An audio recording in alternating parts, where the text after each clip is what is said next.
Bonjour à tous, comme vous l'avez sûrement vu, c'est bien parti pour Thomas Pesquet pour 6 mois dans l'espace. Alors 6 mois, c'est une longue, très longue sortie en mer, même pour un marin. Donc je lui souhaite plein de courage. Aujourd'hui, l'objectif c'est quoi? C'est de parler facteur humain. Vous avez peut-être vu le teaser que je vous ai fait sur les réseaux sociaux où je parle de la rencontre entre Apollo et Soyouz en 1975, qui est un reportage que nous mettons en avant sur macone.tv cette semaine. Là, ce que nous allons faire, c'est nous intéresser au compte-rendu d'enquête du bureau enquête-analyse au sujet de la perte de l'EC-145 Dragon 30 du 1er décembre 2019 qui a malheureusement coûté la vie à 3 personnels de la sécurité civile. Je vais, comme d'habitude, vous montrer et vous partager le compte-rendu d'enquête du BEA et vous expliquer un petit peu tout ça avec, alors voilà, je ne suis pas pilote d'hélicoptère, mais avec un angle très facteur humain parce qu'il y a énormément à apprendre et après chaque accident, ça serait vraiment une tragédie que de ne pas profiter des lessons learned pour améliorer la sécurité de tous. Allez, c'est parti, action. Allez, c'est parti. Ce que je vous propose dans un premier temps, c'est de regarder le déroulé des faits tel qu'expliqué par le bureau d'enquête accident pour la sécurité de l'aéronautique d'État. Ensuite, de prendre un peu de recul, de regarder les qualifications des personnels à bord, de l'hélicoptère, les conditions, pour après regarder un petit peu le compte-rendu d'enquête, les causes et recommandations du bureau enquête accident et derrière une petite conclusion et un petit axe de réflexion que je vais vous proposer qui vous sera utile que vous soyez pilote privé, que vous aimiez l'aviation ou tout simplement que vous cherchez à mieux interagir avec vos semblables parce que vous allez voir si j'ai choisi ce compte rendu d'enquête, c'est à cause du côté FH, facteur humain et CRM, Crew Resource Management, mais également un petit peu les biais. Allez, c'est parti. Donc la sécurité civile, je crois que c'est la première fois que j'étudie un de leurs accidents. Malheureusement, il y en a eu pas mal ces derniers temps. Donc il s'agit d'un EC-145. Moi, j'étais pilote de chasse, et pilote de ligne et pilote d'aviation légère, pas pilote d'hélicoptère. Donc je ne vais pas du tout rentrer dans leur cam, dans leur texte, dans leurs choses, chacun son monde. Même si je suis récemment passé voir des hélicoptères de gendarmerie, vous verrez ça, des mecs super. Allez, donc le petit compte rendu, le renseignement de base, le déroulement du vol. Qu'est-ce que l'on apprend? On apprend que c'est pendant en fait la période du 30 novembre au 1er décembre 2019, il y avait gros épisode de précipitations et d'orages dans le sud-est, comme il y en a souvent à cette époque de l'année, avec des alertes dans le Var pour les Alpes-Maritimes pour pluie et inondations. Il a donc été décidé de déclencher le plan d'organisation des secours de la sécurité civile, le plan Orsec, qui est déclenché par le préfet, et il est décidé d'envoyer Dragon 30 au niveau, se positionner du côté de Nice. Alors d'habitude, lui, il est basé à Nîmes, mais il fait plutôt de l'instruction, cet équipage, et vous allez vous rendre compte que leurs journées sont bien remplies. Ça décolle à 12h36, et il va à Martigues. Il se met en place avec le pilote et le mécanicien à bord. Donc à bord, il y a un seul pilote, et un mécanicien de bord qui va gérer le treuil et toutes ces choses-là. Et vous avez également un secouriste dans certaines opérations.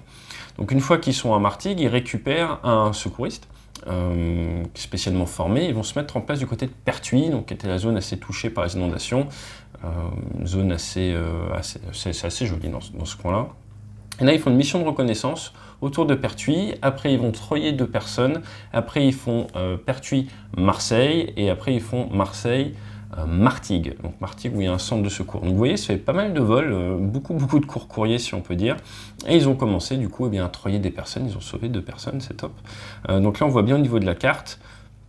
La base de la sécurité civile qui est à Marignane, le centre de secours à Martigues. Et si vous vous demandez où est Pertuis, c'est à peu près par ici, du côté de la vallée de la Durance. Préparation de vol, ce qu'il faut voir, c'est avant le vol fatidique, ils ont mangé avec quelques pompiers entre 19h et 20h au centre de Martigues, quelques coups de fil de coordination, et là, le commandant de bord va regarder un petit peu la météo grâce à l'application AeroWeather. Il voit le METAR, donc METAR c'est le compte rendu des observations météorologiques, à ne pas confondre avec les TAF. Les TAF, TAF, ce sont des prévisions météo. Donc le METAR vous dit exactement ce qu'on voit à l'instant T. Le TAF vous fait une prévision. Et donc la météo, c'est quoi? C'est une couverture à 900 pieds. Donc les nuages sont à 900 pieds. Il fait 11 degrés, un point de rosée à 10. Donc quand vous avez la température qui est proche du point de rosée, c'est qu'on n'est pas loin d'avoir du brouillard. Une pression au niveau de la mer de 1012, ce qui est complètement standard. Le standard, c'est 1013,25. Et par contre, il prévoit donc des nuages fragmentés à 500 pieds, 1900 pieds et une couche complète à 3000 pieds avec des cumulonimbus. Cumulonimbus, ce sont les orages. Donc là, ils décollent de Martigues à 20h20, ils arrivent 7 minutes après à Marseille, il y a juste à traverser l'étang de Berre. Là, ils récupèrent 120 kg de carburant et rotor tournant. Une fois que l'avitaillement est fait, ils discutent de la navigation vers le Luc parce qu'ils doivent partir vers l'est, se mettre en place vers le Luc, dans le cadre bien de ce positionnement de moyens. Donc il n'y a pas d'alerte à ce moment-là, enfin il faut se mettre en place, mais il n'y a pas mort d'homme. Donc là, à ce moment-là, le mécanicien de bord se fait expliquer par le pilote que le plan d'action du pilote, c'est de traverser par les terres. Là, le mécanicien lui dit qu'il a des doutes quant à la météo, et le pilote lui dit qu'il pense que ça passe, qu'ils feront demi-tour s'il y a besoin, et que ça risque d'être plus compliqué en fin de vol. Ok, donc ils font un checklist, c'est parti, ils règlent la radiosonde à 500 pieds, et donc il a une hauteur minimum généralement de survol, en tout cas en avion. Et là, il laisse ce transpondeur sur 7014, qui est un code transpondeur qui dit au contrôle aérien qu'ils sont en opération réelle, en secours à quelqu'un, comme s'il y avait quelqu'un derrière dans le cargo.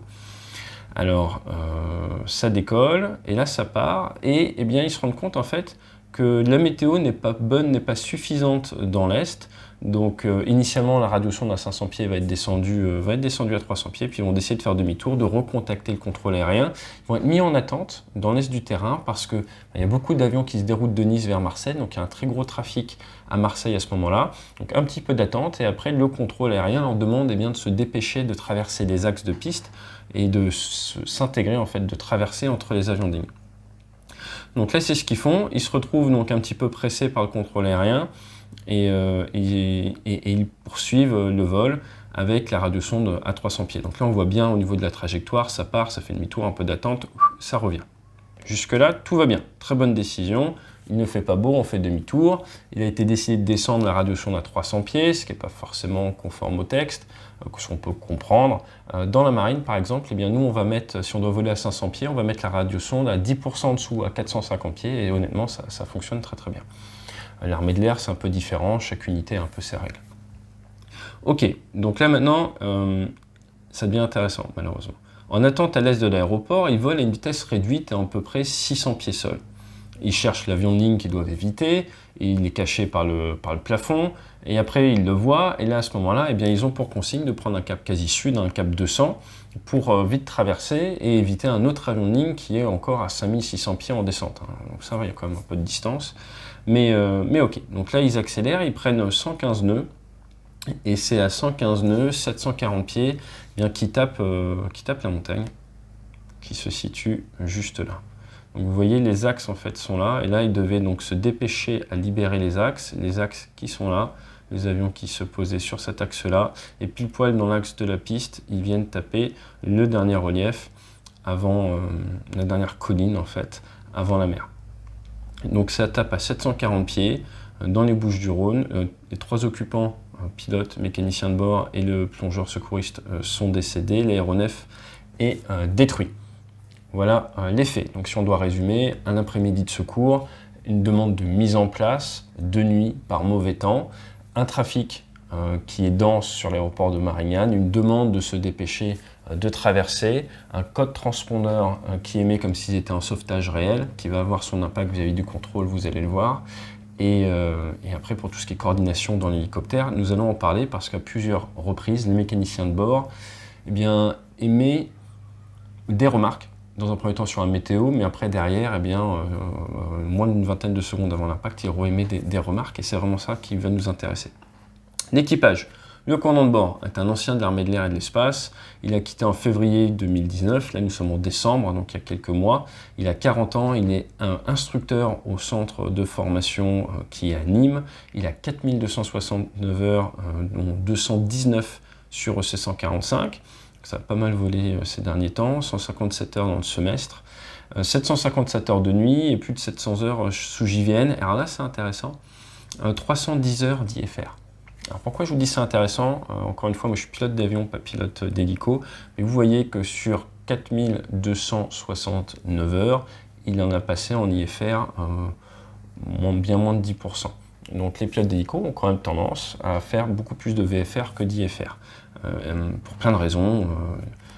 Ils n'ont pas envie de givrer, enfin il y a énormément de raisons derrière ça, mais ce sont quand même, on va dire d'un point de vue culturel, normalement il y a plus de culture VFR qu'IFR. Là on le voit bien, si vous regardez les heures, par exemple sur avion de chasse ou autre, on fait quand même beaucoup plus d'IFR, surtout en Bretagne.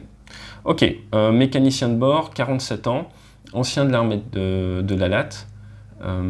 Il a rejoint la sécurité civile il y a plusieurs années, mais il est devenu mécanicien de bord en mars 2019, donc quelques mois avant. Lui, il a 2500 heures en tout, dont 371 sur EC145 et 47 sous JVN. Ça a son importance aussi. Ensuite, derrière, eh bien, nous avons le secouriste, 44 ans, qui n'a rien demandé à personne, le pauvre. Ok, l'hélicoptère, lui, on voit que c'est un bimoteur avec des moteurs Ariel, hein, il y en a deux, ils sont entretenus, il n'y a aucun souci de ce côté-là. Au niveau des masses et performances, pareil, on n'a absolument aucun souci. La météo, j'en profitais pour vous montrer un petit peu ces messages-là. Donc LFML, ça veut dire, c'est le code OACI de Marseille. L, c'est pour toute la région Europe, F, c'est pour la France, M pour Marseille. Donc le premier à 15h59 Zoulou, ça c'est un TAF, c'est une prévision, valable du premier 15h Zoulou au 2 21h Zoulou. Le vent en moyenne sera du 330 pour 9 nœuds, donc en gros du nord-nord-ouest pour 15 km/h.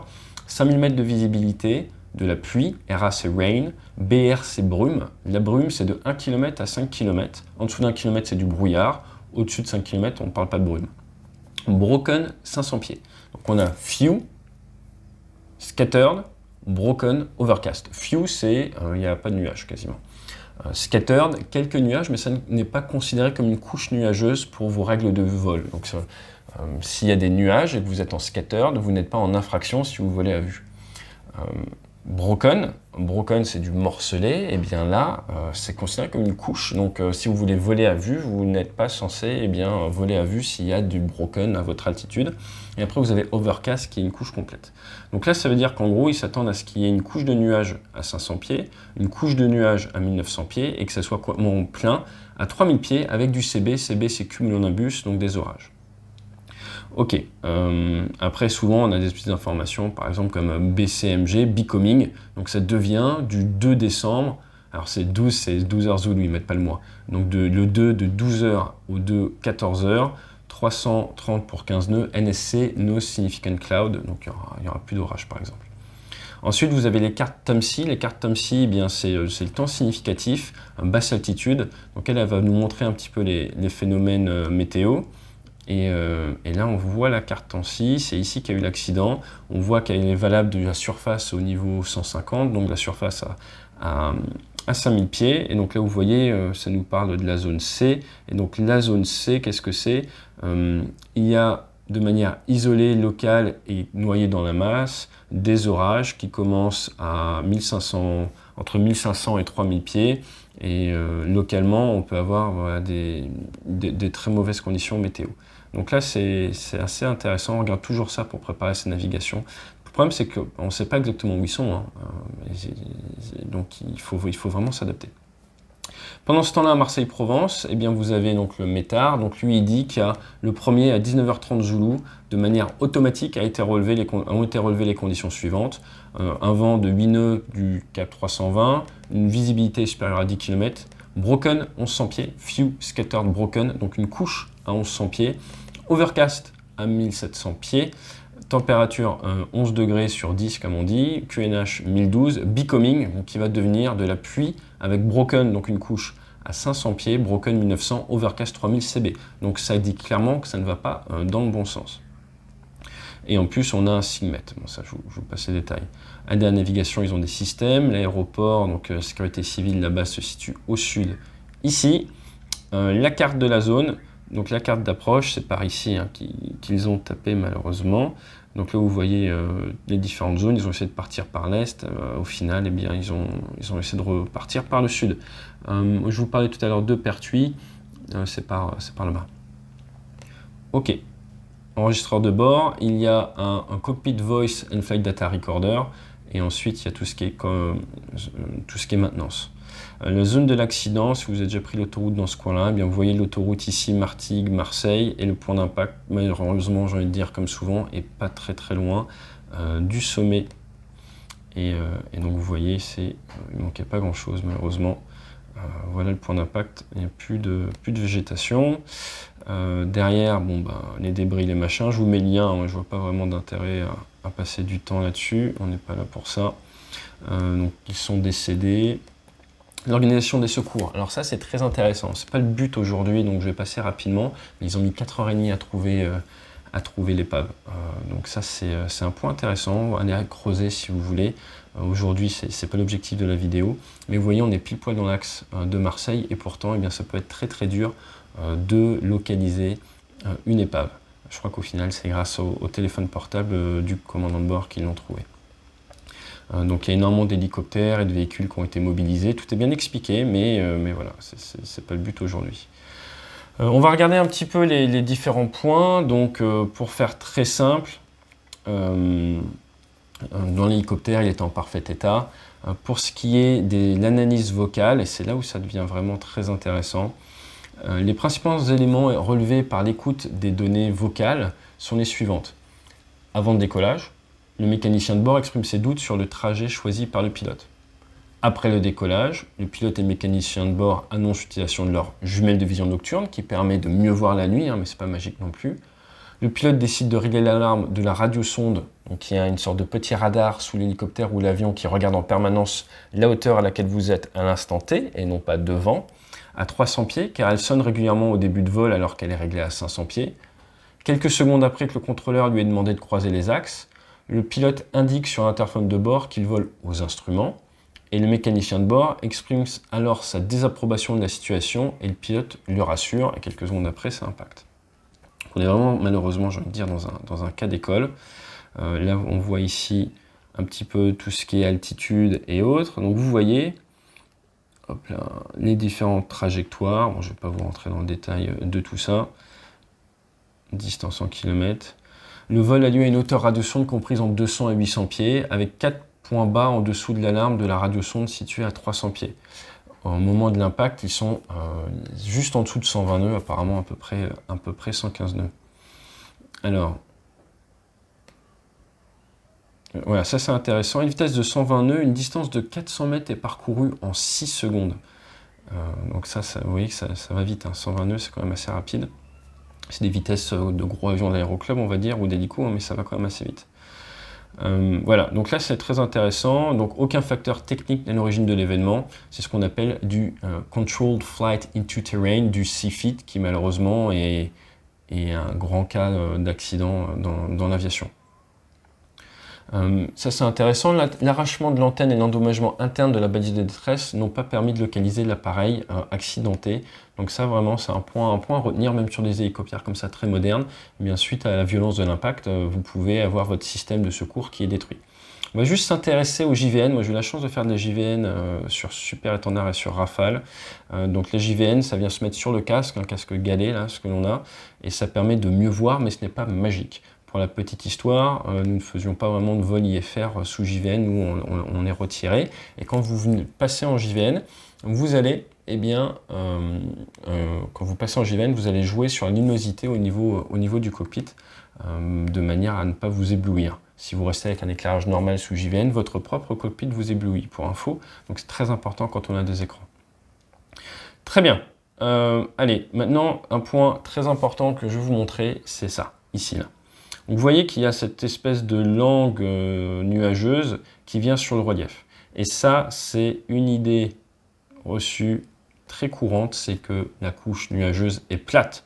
Regardez, là, on le voit très très bien. Si vous êtes pilote d'aviation légère, du LM ou autre, retenez ça, c'est très très important. Regardez, que ce soit en haut ou en bas, en aucun cas la couche est plate. On s'est tous déjà fait avoir à croire que la couche nuageuse est horizontale et plate. Elles ne le sont quasi jamais, jamais, jamais. Imaginez, vous décollez, vous suivez le relief, là vous dites, ah c'est bon, je suis à 300 mètres, en l'espace de quelques kilomètres seulement, vous avez perdu eh bien, un tiers de votre hauteur et au final, boum, ça tape dans le relief. Donc ça, c'est malheureusement un gros piège de la météo. Les couches nuageuses ne sont pas plates, elles ont tendance à descendre ou à monter. Regardez au-dessus, c'est pareil, vous faites emmener vers le haut. Si vous êtes à la limite de votre altitude de sustentation, vous faites avoir. Et là, pareil en dessous. Donc très très très attention, les couches nuageuses ne sont pas parallèles au sol. Et là, on le voit très très bien, c'est un point que je voulais vous faire ressortir. Ok, séquence de l'événement.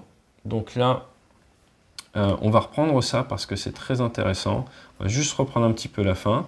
Donc ils ont redécollé, ils se sont mis en attente. Le contrôleur demande à l'hélicoptère de croiser les axes rapidement. 7 secondes après, le pilote annonce qu'il va aux instruments. Et là, 10 secondes après, le mécanicien de bord exprime sa désapprobation. Le pilote le rassure. Et voilà, ça, quelques secondes après, il tape le massif de l'estacade. Donc au niveau des recherches des causes de l'événement, on se rend compte que les règles de vol en CAM, alors CAM c'est circulation aérienne militaire, leur d'utilisation des JVN n'est pas définie. Alors ça, en gros, qu'est-ce que ça veut dire? Ça veut dire qu'il y a un petit trou dans la documentation de la sécurité civile et qu'il va falloir qu'il complète ce trou. Ensuite, emploi de la circulation aérienne générale VFR par l'équipage. Là, c'est intéressant. Les règles de circulation aérienne générale VFR, donc les lois qui s'appliquent normalement à tous les avions qui circulent de manière vol à vue, ne sont pas respectées et aucun autre régime de vol, que ce soit du VFR spécial qui vous autorise à faire du vol à vue quand la météo est moins bonne, ou de l'IFR qui vous autorise à faire du vol dans les nuages, n'a été envisagé. Le passage involontaire en IMC, donc en condition de vol à vue, en condition de vol dans les nuages, et fait, donc il se retrouve dans les nuages. Là, il décide, le commandant de bord, de poursuivre aux instruments, mais ça n'a pas été anticipé d'après le BEA. Et il n'était pas dans le bon régime de vol vis-à-vis du contrôle aérien. Donc si vous voulez qu'il fait beau, vous êtes en vol où il fait beau et vous avez des règles qui s'appliquent à ça. Si les conditions météo se dégradent, il y a ce qu'on appelle le VFR spécial, des règles prévues pour ça. Et si maintenant ça ne va pas, vous le dites, hein, vous n'allez pas aller en prison, vous dites là ça ne va pas et vous passez en vol aux instruments. Et en plus le pilote et l'hélico étaient qualifiés pour ça. Donc là ce qu'ils veulent dire, c'est que ce n'était pas le cas, c'était pas bien aligné, donc ça paraît assez subi vu de l'extérieur. L'autre point, c'est quoi? C'est que, eh bien, ils ont des textes, nos amis pilotes d'hélicoptère, qui nous disent que dans ces conditions de visibilité, il faut adapter sa vitesse. Et là, eh bien, il semblerait que 115 nœuds, ce n'est pas du tout une vitesse adaptée pour les conditions météo. Alors là, ils nous disent hein, que à l'origine de l'événement, on a la vitesse qui n'est pas adaptée aux conditions météo et que l'incitation de couper les axes rapidement par le contrôleur a sûrement créé un sentiment d'urgence chez le commandant de bord qui fait qu'il a gardé une grosse vitesse malgré les conditions météo dégradées. L'autre point, c'est que le fait de régler la radiosonde à 300 pieds, c'est pas conforme aux procédures de la sécurité civile. Donc ça permet d'éviter des remontées de panne, enfin des remontées d'alarme de la radiosonde. Mais du coup, ça réduit l'anticipation et ça ne leur a pas permis d'être prévenus que le relief était en train de monter, surtout la vitesse à laquelle ils avançaient. Alors là, c'est très intéressant. Malgré leur qualification IFR, les pilotes de la sécurité civile favorisent le vol VFR, donc à vue, même lorsque les conditions sont marginales. Focalisé sur la recherche de références visuelles au sol, l'équipage n'a pas adopté la procédure de sauvegarde lors de la rentrée involontaire en IMC. Quand vous rentrez dans les nuages, vous passez aux instruments et là vous vous écartez du sol et vous montez normalement à l'altitude minimum de sécurité. Si au moment où vous perdez vos références du sol, vous dites « Ok, là je me suis fait avoir, je grimpe, je maintenant prends l'attitude minimum de sécurité », il ne peut rien vous arriver. Ça m'est arrivé sur mon dernier vol Rafale, on monte tout de suite, fin de l'affaire. Dans ce cas-là, l'altitude de sécurité est définie comme l'altitude de l'obstacle le plus haut se trouvant dans un rayon de 5 nautiques à laquelle on rajoute une marge de 500 pieds. Donc une antenne étant à 2339 pieds dans l'est de Marseille-Provence, eh bien la ZCQ, comme on dit, l'altitude de sécurité, c'est 2900 pieds, et le pilote, lui, volait entre 700 et 900 pieds, il a tapé à 740. Ce que ça veut dire, c'est comment vous dites, là, je n'arrive plus à maintenir les conditions du sol, you confess, vous l'acceptez, vous montez à cette altitude de 2900 pieds, vous dites, maintenant, je suis en IFR, et je vais continuer vers la mer, et je redescendrai au-dessus de la mer s'il faut. Maintenant, c'est plus facile à dire qu'à faire, mais c'est de la loi, et il faut s'y habitué parce que ça sauve des vies et là c'est vraiment un message fort que je vais vous faire passer, c'est vous êtes à vue, vous n'êtes plus à vue, mais entre les deux, malheureusement comme on a vu ça tue et là je vous parle d'un point de vue pilote d'avion, je sais que les pilotes d'hélico ont une culture un peu différente, mais je sais que la plupart d'entre vous sont pilotes d'avion. Donc il y a du vol à vue, il y a du vol IMC, Et il y a ce qu'on appelle donc cette remontée d'urgence. L'autre point important, c'est le fait qu'ils aient transpondé 70-14. Donc du coup, eh bien, ça a pu créer une fausse perception d'urgence pour le contrôleur qui a favorisé une attitude de laisser faire, même si le contrôleur, si ça avait été un petit avion léger, lui aurait sûrement dit « Vous êtes sûr que vous avez la météo? Attention aux altitudes, tout ça ». Le contrôle aérien, c'est que la sécurité civile sont des pilotes qui ont énormément d'expérience et s'ils décident de faire blanc, c'est qu'il y a une bonne raison. Donc il ne va pas commencer à lui rajouter de la charge de travail en lui demandant de se justifier quand il est en 70-14. C'est ça ce que ça veut dire. S'il était en 70-15, le contrôleur aurait sûrement fait quelques messages supplémentaires, genre est-ce que vous êtes sûr que vous avez les bonnes conditions? Est-ce que vous voulez monter à l'altitude de sécurité? Ce genre de choses. Il aurait été force de proposition là où il a été poussé à être laissé faire à cause de ce code transpondeur. Ok, ce qu'on sait également, c'est que le pilote ne connaissait pas bien la zone, manque de connaissances topographiques de la zone survolée, donc ça c'est dommage. Très bien, au final, qu'est-ce que je voudrais faire ressortir de tout ça? Eh bien, je vais vous montrer, c'est un tout petit peu plus bas.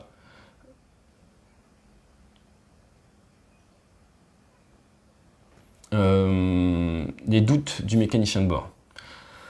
À plusieurs reprises, le mécanicien de bord exprime des doutes mais accepte la décision du pilote sans aucun dialogue, sans qu'aucun dialogue ne soit réellement engagé. Alors, dès le choix de la route par l'intérieur des terres, il dit « Ouais, ça va le faire ou quoi ?» Lors de la décision de baisser l'alarme de la radiosonde, le mécanicien de bord propose de la baisser à 400 pieds, ce qui est logique, mais le pilote décide de la régler à 300 pieds. Lors de la décision de rejoindre la côte, il l'interroge carrément sur la côte là, et au moment de rentrer dans la couche nuageuse, 20 secondes avant l'impact, c'est pas terrible ton affaire là, hein? Non. Dans cette dernière expression, le mécanicien de bord utilise le pronom ton, ce qui prouve bien et ce qui peut révéler qu'il ne se sent pas en accord avec la poursuite du vol dans ces conditions. Et là, le pilote lui répond, 18 secondes avant l'impact, « Bon, je suis aux instruments, hein, donc tout va bien. Là, je suis sûr qu'il ne peut rien nous arriver. » Donc là, la problématique, c'est quoi? C'est qu'être aux instruments, oui, mais il faut être à la ZCQ, sinon il va vous arriver malheureusement des choses. Donc les doutes exprimés à plusieurs reprises par le mécanicien de bord sur la décision du pilote ne sont ni étayés ni argumentés et ne permettent pas de remise en question des actions. Et c'est ça vraiment le point pour lequel je fais cette vidéo.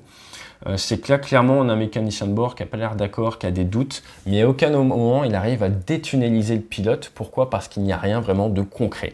Si le mécanicien de bord, c'est pas une remarque, hein, c'est très dur, mais si le mécanicien de bord lui avait dit, par exemple,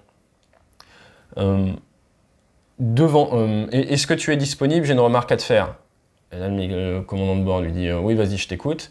Là, nous sommes aux instruments, mais nous ne sommes pas à la ZCQ, qui est de 2900 pieds. Devant nous, il y a du relief. Est-ce que tu veux pas monter le temps qu'on passe le relief? À votre avis, qu'est-ce qui serait passé? Le pilote, il serait monté à 2900 pieds et après, il serait redescendu. Donc, c'est très, très important et c'est un petit peu, moi, c'est ce que j'essaye de partager en formation, en conf, tout ça, même dans le bouquin débrief, c'est l'art du followership. C'est-à-dire que, et c'est extrêmement dur, c'est-à-dire qu'il faut réussir à faire preuve d'une certaine empathie, se mettre à la place de votre chef, de votre N+1 qui lui est saturé en charge de travail et réussir à lui apporter les bons mots de la bonne manière, de manière à lui permettre la connexion neuronale. Et si vous faites juste de la remarque comme ça, vague ou autre, il n'y a aucune connexion neuronale qui se crée. Il faut vraiment réussir à faire, tiens, tu sais, il y a la ZCQ, il y a du relief, et là, tout seul, le chef, il a la connexion qui se fait, il se fait, ah bah oui, c'est logique. Alors que sinon, eh bien, ça reste dans le flou, et on le voit dans le monde de l'entreprise ou familial tous les jours malheureusement, mais vous voyez, dans l'aviation, de temps en temps, malheureusement, ça paye. Pour un facteur aggravant, l'expérience du pilote, majoritairement en exploitation multipilote, a pu contribuer à une surcharge de travail lors du vol de l'accident du fait de la configuration monopilote de la sécurité civile. Alors ça, c'est intéressant si vous êtes ingénieur et que vous travaillez sur le passage des avions lignes de 2 pilotes multicrew à monopilote. Pourquoi? Parce que l'on voit bien, que quand tout va bien, et que dès que les situations commencent à devenir complexes, vous pouvez rapidement avoir cette surcharge cognitive. Et là, si vous n'avez pas le bon follower ou la bonne assistance qui vous permettent, tiens, regarde A, regarde B, naturellement fait la connexion et prend la bonne décision, vous n'allez pas réussir à la faire et c'est humain. C'est humain, donc voilà. L'expérience, les compétences et l'image du pilote auprès de ses pairs a pu conduire le mécanicien de bord à un excès de confiance vis-à-vis du pilote. Ça, c'est un autre point très intéressant. C'est très dur quand vous êtes follower, vous dites le chef il sait, il a plus d'expérience, il est bon, il est instructeur, il est tout ce qu'on veut, donc on va avoir tendance à faire confiance. Ça c'est un point très important qui vient également du briefing. En Amérique du Nord, par exemple chez Air Canada, vous avez des commandants de bord qui ont 10 fois plus d'heures de vol que vous, qui ont exponentiellement plus d'atterrissage que vous à Toronto ou autre. Et dès le début, dès le briefing, ils vont vous dire aujourd'hui, je ne me sens pas à 100%, ou aujourd'hui, je te rappelle que l'objectif, c'est la sécurité. J'ai besoin que toi, même si tu es jeune copilote qui a une expérience sur porte-avions et pas trop dans la ligne, dès que tu as le moindre doute, tu me le dises et qu'on communique dessus. Je ne veux pas que tu aies le moindre doute. Et en faisant ça, vous créez vraiment une sorte de dédramatisation de lever la main. Et comme ça, dans l'équipage, eh bien, on va pouvoir assister. Là, vous allez me dire, le mécanicien de bord, il a exprimé ses doutes. C'est vrai. Et c'est pour ça que c'est très bien ce qu'il a fait. Mais il y a ce niveau au-dessus, et c'est pour ça que je fais cette vidéo. Il a exprimé ses doutes de manière constructive, de manière à atteindre son objectif. C'est-à-dire que quand vous exprimez vos doutes, des fois, il vaut mieux attendre. Ils avaient 20 secondes. Des fois, il vaut mieux attendre un tout petit peu, structurer sa pensée, structurer son argumentaire et arriver, boum, avec le push, avec mon doute c'est ça, boum, boum, boum, et vous déroulez de manière claire et vous donnez en fait toute la situation awareness, vous donnez toute l'explication de la situation à votre collègue.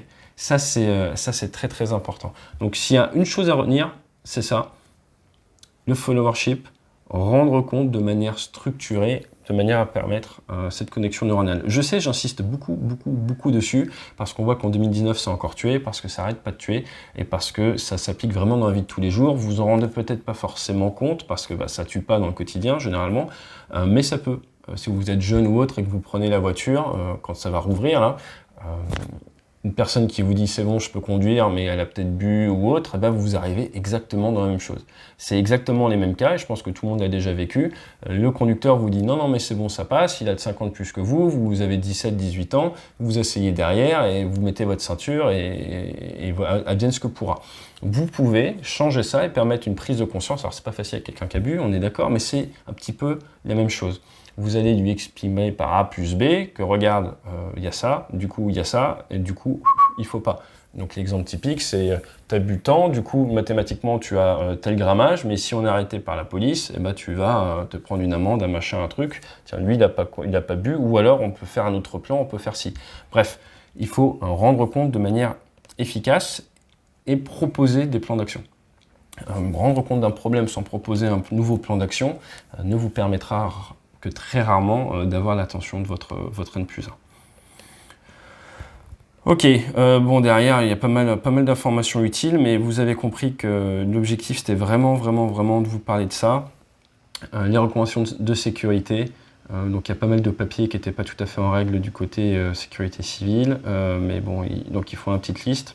Donc au final, les causes de l'événement, qu'est-ce que c'est? Eh bien c'est une entrée involontaire dans la couche nuageuse qui est associée à une vitesse trop élevée et une attitude de vol trop faible n'a pas permis de détecter le relief à temps pour l'éviter.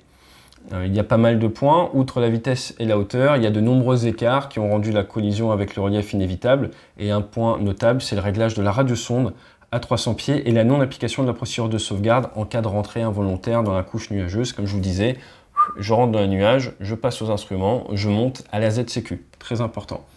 Le manque de connaissance topographique de la zone survolée et une préparation de navigation qui a été incomplète sont à l'origine de cette mauvaise représentation mentale du pilote qui n'avait pas fait l'adaptation de la formation sur la base de Merignane. Un autre point, ça peut être la surcharge également de travail dans les secondes précédant l'accident pour le pilote. Et enfin, le choix d'effectuer le vol en VFR alors que ce n'était pas adapté et pas parfaitement vu avec le contrôle.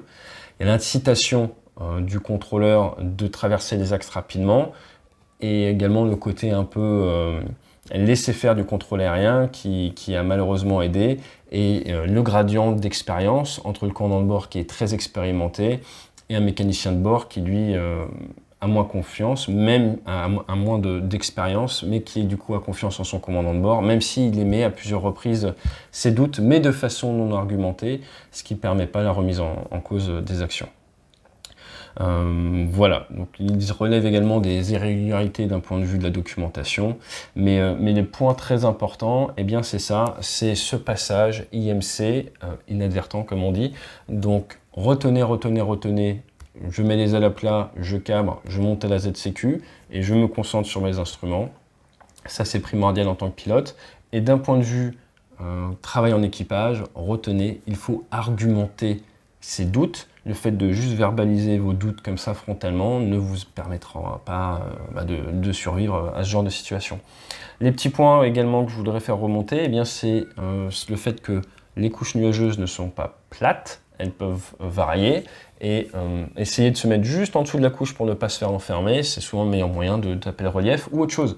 On n'a pas encore vu, heureusement, mais ça risque de venir peut-être un jour d'impact avec des éoliennes. Imaginez avec des conditions météo comme ça, les éoliennes, ça peut être très dur à voir si le haut de l'éolienne est dans les nuages. Donc tout ce qui est éolienne, tout ce qui est antenne électrique, tout ce qui est tour de télécommunication, toutes ces choses-là, il faut faire très attention. Donc le secret, c'est une excellente préparation de navigation. C'est réduire la vitesse si vous pouvez, et c'est, quand vous faites avoir par la météo, l'admettre, les ailes à plat, on cabre. Voilà, pas forcément la plus fun des vidéos. Moi, je me rappelle avoir été pas mal touché quand ça arrivait. C'est vrai que c'est triste et c'est toujours très dommage de voir des personnes qui mettent leur vie en jeu pour le secours. Ils ont secouru 2 personnes dans l'après-midi juste avant. Donc c'est très important. Si vous êtes contrôleur aérien, vous avez également votre rôle à jouer pour la sécurité. Ne pas hésiter à lever le doute. Quand il y a un doute, il n'y a pas de doute. Et voilà, donc un grand merci à tout le personnel de sécurité civile, au contrôle aérien, tout le monde qui veille un petit peu à la sécurité de tout le monde. On voit qu'ils prennent des risques, on voit que c'est pas facile. Et bien sûr, toujours cette tentation de mettre la mission avant tout, de faire du forcing. Et le forcing, eh bien, ça arrête de fonctionner au moment de l'accident. Et tant qu'on n'a pas d'accident, on se dit que ça marche. Donc attention à ça, c'est pour ça qu'on a des textes. C'est pas facile toujours de les respecter, mais c'est ce vers quoi il faut tendre. Et si vous êtes pilote d'aviation légère, vous n'avez absolument aucune raison d'aller jouer avec les marges, avec les limites des textes. Donc restez en vol à vue. Si vous faites avoir du VFR spécial, et si derrière ça ne va pas, et vous passez aux instruments, tout ça. Le risque c'est quoi? C'est du givrage, ça s'étudie également en préparation de vol. Il y a quand même de grandes chances que si vous avez réussi à atteindre ce point-là, si vous faites demi-tour, vous allez pouvoir ressortir. Regardez ce qu'ils ont fait, ils sont partis vers l'est, il n'a pas fait beau, ils ont fait demi-tour, ils n'avaient pas de souci. Donc après c'est en essayant de prendre un autre chemin. Voilà. Je vous souhaite un excellent week-end. J'espère que vous avez bien profité de Thomas Pesquet et toutes ces histoires. C'est assez sympa. Sur Mac1.tv, en ce moment, eh bien, nous mettons à l'honneur un reportage d'une 50aine de minutes sur 1975, Apollo qui rencontre Soyouz dans l'espace à 220 km d'altitude. Je vous mets le lien en dessous. Mac1.tv pour lequel eh bien, j'ai fait pas mal de tournages ces derniers temps. Vous allez avoir du vol en Airbus A330, la visite d'hélicoptères de gendarmerie, vous allez avoir le tour des archipels en Cessna 172 du côté de la Guadeloupe, et pas mal de sujets, et également pour ceux qui ont suivi un peu les réseaux sociaux, de l'interview au Bourget, père-fils, et également tout savoir sur le Mirage 4. Je vous dis à très bientôt. Nous avons d'autres tournages de prévus avec du Stearman, du J3, de la plongée, du Fouga, enfin bref, pas mal de trucs sympas en stock. Ça se passe sur Mac1.tv. Et sur cette chaîne, on va continuer à essayer de faire bien du sujet chaud et puis des petits condensés ou des explications des sujets pour Mac1.tv. Je vous souhaite une excellente fin de journée. Je vous dis à très bientôt. N'hésitez pas à nous contacter si vous avez besoin de conférences ou de formations pro. Vous voyez, il y a pas mal de parallèles à faire avec le monde de l'entreprise, et fly safe.